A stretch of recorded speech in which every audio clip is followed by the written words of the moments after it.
Assalamu alaikum. Are you ready for today's story? I can't wait to know what happened to them in the desert. So excited, huh? Alright, let me start from where we stopped yesterday.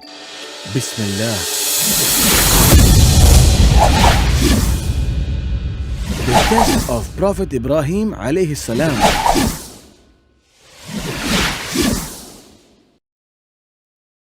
Prophet Ibrahim alayhi salam left his wife and his son in a barren desert as commanded by Allah subhanahu wa ta'ala. He had left them with a small amount of food and water that would hardly last for 2 days. He walked away praying that they would be found by good people.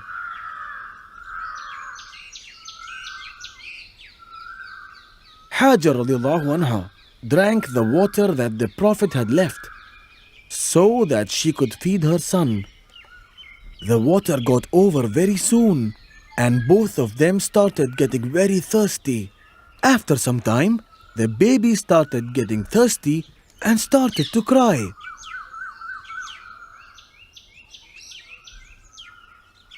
She ran to a hill close by called Al-Marwa, hoping that she might find somebody. She stood there hoping to find somebody, but she did not. Then she ran to the next mountain called Al-Safa, hoping to find someone from there. But she couldn't find anyone from there either. She kept running between these mountains 7 times.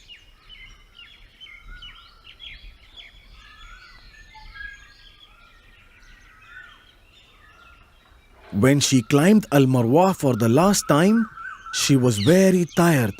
She got so tired that she sat next to her baby. It was then she heard a voice.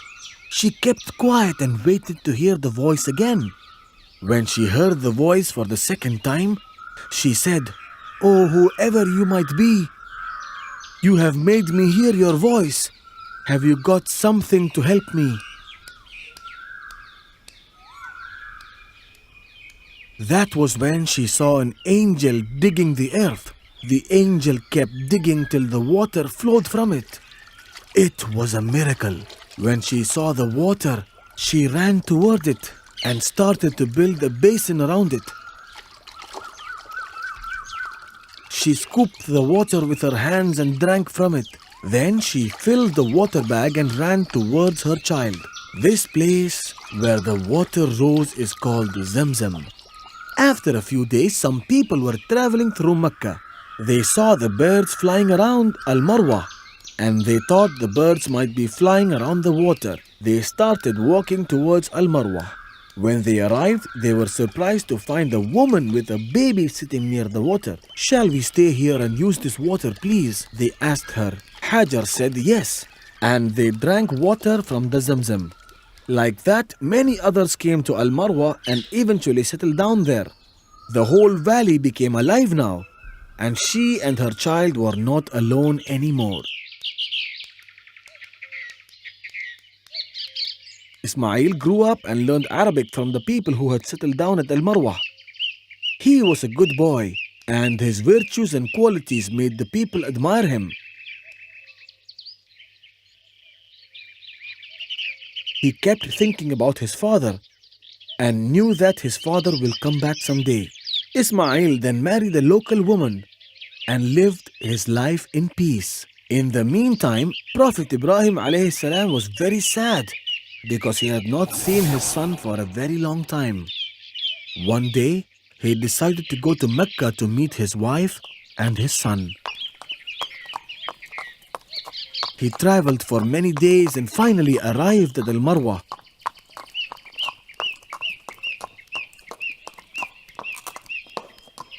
But it was very late. When he arrived, people told him that Hajar had died some time ago. The Prophet was very sad to hear this. And then the local people told the Prophet that his son, Ismail, was still alive. The Prophet was very happy to hear this and thanked Allah.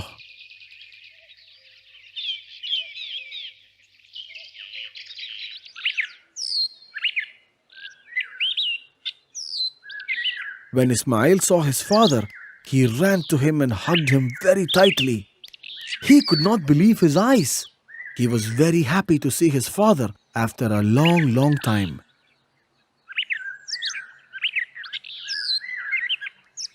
It was a very happy time for both of them.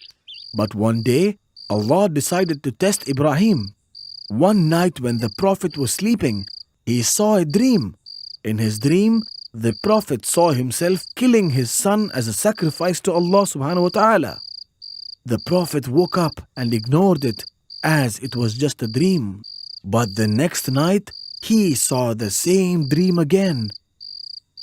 This time he realized that this was not just a dream and that Allah was asking him to sacrifice his own son. The Prophet went to his son and told him about the dream. Ismail realized that it was an order from Allah. Do what Allah has asked you to, he told his father. The next day, the Prophet took a rope and a knife and set out for Mount Arafat along with his son. Upon reaching the top of the mountain, Ismail asked his father to tie his hand and legs so that he might not struggle during the sacrifice. The Prophet obliged and tied his hands and legs. Then he blindfolded himself so that he won't have to watch his son suffer.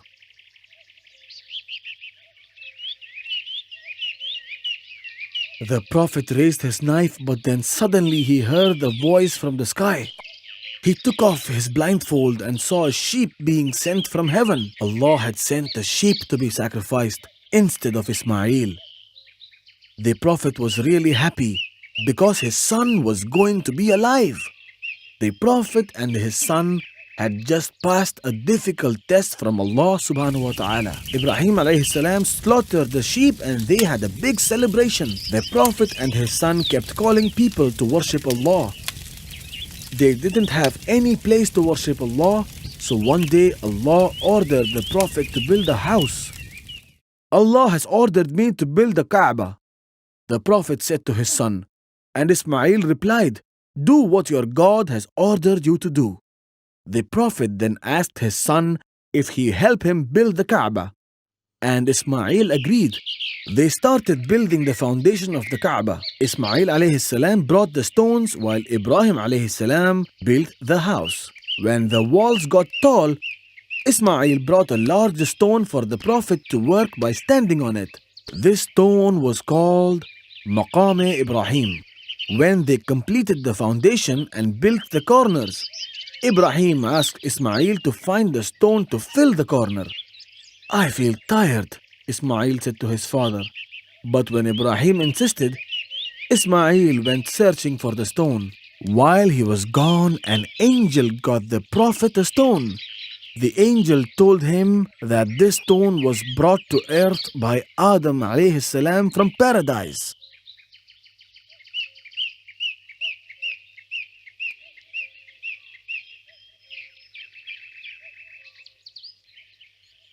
The stone was originally white. However, its color gradually turned into black because of the sins committed by people on earth. Ismail returned after some time, and when he saw the stone, he was surprised and asked his father where it came from.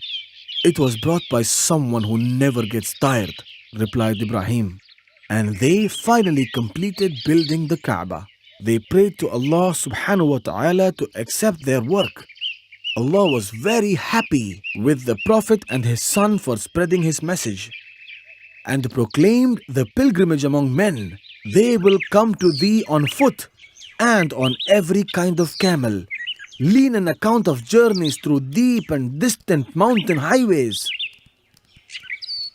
The Prophet grew old and so did his wife Sarah. One day when he was sitting outside his house, he saw 3 men coming towards his house.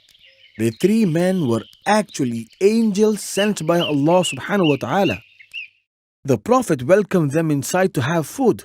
The strangers went in and sat down for food. The Prophet served them a roasted calf, but the strangers did not touch the food at all. The Prophet started to fear.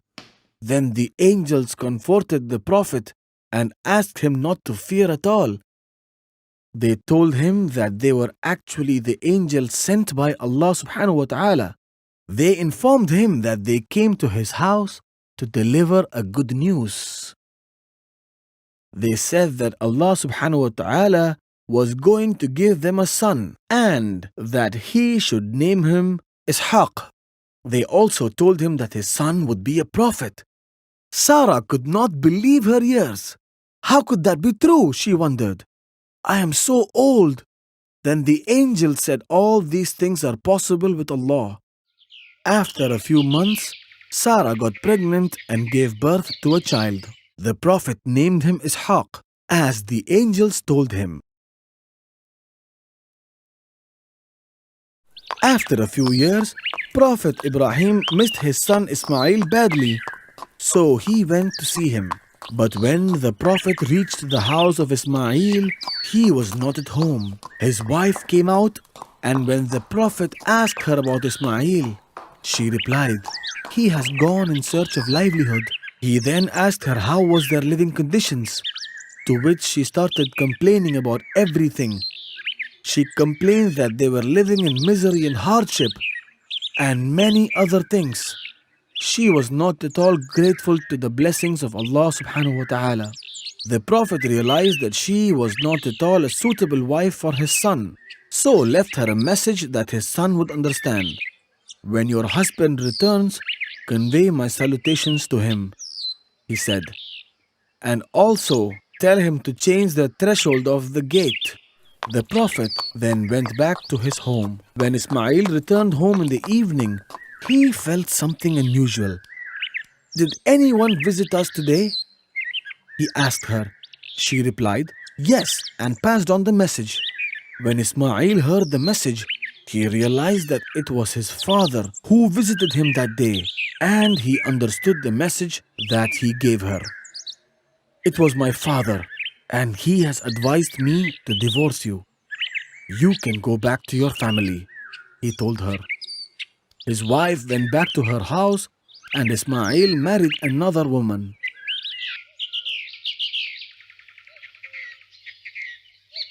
After a long time, Prophet Ibrahim again missed his son badly, so he visited his new house once again. When he arrived, it was his new wife who answered the door.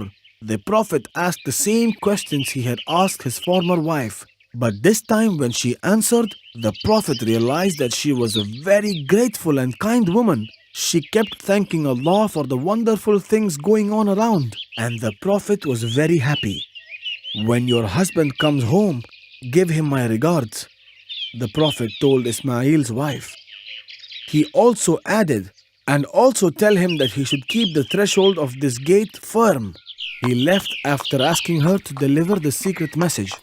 In the evening, when Ismail came back, he asked his wife if anyone had come to visit him. When his wife told him about the Prophet and the message, Ismail was very happy. It was my father, said Ismail, and you are the threshold of the gate. He asked me to keep you with me forever, said the Prophet happily. Prophet Ibrahim alayhi salam lived for 175 years. He lived a life full of trials, but he had a strong faith in Allah subhanahu wa ta'ala. The life of Prophet Ibrahim alayhi salam teaches us to love Allah subhanahu wa ta'ala unconditionally, even though there are more than 25 prophets mentioned in the Quran. Allah mentions only 2 prophets, ideal for whole humanity, and they were Prophet Muhammad sallallahu alayhi wasallam and Prophet Ibrahim alayhi salam. MashaAllah, that was such an amazing story. So you like the story of Ibrahim? I loved it, Baba. All right, now let me ask you a few questions from the story. Shall I? Go ahead. Tell me the names of the mountains that Hajar radiyallahu anha ran across. They were Al-Safa and Al-Marwa. That's the right answer. Now tell me how the travelers found the Prophet's wife. I'll give you 3 options. Option A, they saw animals running towards the mountain. Option B, they saw water flowing down the mountain. Option C, they saw birds flying above the mountain. It was option C. The travelers saw the birds flying above the mountains. That's right again. The next question. How did God test Ibrahim alayhi salam? I know that one. God asked Ibrahim to sacrifice his only son, Ishmael. And did he sacrifice his son? No, just before the sacrifice, God told the prophet that he was testing him. And God sent a sheep instead for the sacrifice. MashaAllah, that's the right answer. You are doing great, my son. Thank you, Baba. Why did the color of the stone that the angels brought turn from white to black? It was because of the sins committed by the people on earth. Excellent. And now for the last question. What was the name of the second son of the prophet? It was Ishaq alayhi salam. Isn't that right, Baba? Yes, my son, that's the right answer. That's all for today. Insha'Allah, I will tell you the story of Prophet Ismail alayhi salam tomorrow. Which story are you going to tell me tomorrow? Insha'Allah, I will tell you the story of Prophet Ismail alayhi salam tomorrow. Thanks, Baba. Good night. Good night.